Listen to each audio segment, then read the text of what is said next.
আপনারা কি ইনিশিয়েটিভ নিয়েছিলেন যখন সমস্যাগুলো আপনাদের নজরে আসলো? দেখেন, এরপরে আমরা আমার বেবির যে পেডিয়াট্রিক ডক্টর ওনার কাছে গেলাম এবং আপনার সমস্যাগুলোর কথা ওনাকে আমরা বললাম যে এরকম এগুলো হচ্ছে। তো উনি তখন আমাকে বললেন, একজন ভালো নিউরো ডক্টরের কথা বললেন যে ওনাকে একটু দেখান। তো ওইখানে আমরা যখন দেখাই, কিছু কিছু টেস্ট দিল, সব টেস্টের রেজাল্ট আলহামদুলিল্লাহ খুব ভালো ছিল।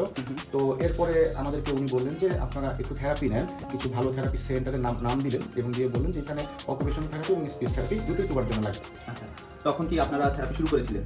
তখন আসলে এত ছোট বেবি আমরা আসলে থেরাপি দিব, থেরাপিটা জিনিসটা আসলে কি, আমি তো কিউরিয়াস ছিলাম যে এটা কি কোনো মেশিন দিয়ে করে, কারণ আমরা তো জানি যে থেরাপি মানে কোনো একটা মেশিনপত্র ইউজ হবে বা কিছু হবে। তো আমি বিভিন্ন স্টেশনে ঘুরে আমি যেটা দেখলাম এবং আমি যেটা আপনাকে জানলাম যে এটা আসলে একটা বাচ্চাদের সাথে পজিটিভ প্লে, এখানে কোনো মেশিনপত্র নয়, ঠিক ওর খেলনা দিয়ে ওর সাথে একটা পজিটিভ খেলা করা।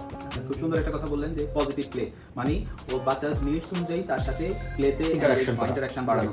আচ্ছা, তো আপনি তাহলে কত মাস বয়সে শুরু করেছিলেন থেরাপিটা? আমরা এটা দুবার আমরা 18 মাস থেকে দেখলাম যে এরকম একটা হচ্ছে প্রবলেম, তাই একটা 6 মাস আমি একটু টাইম নিয়েছিলাম।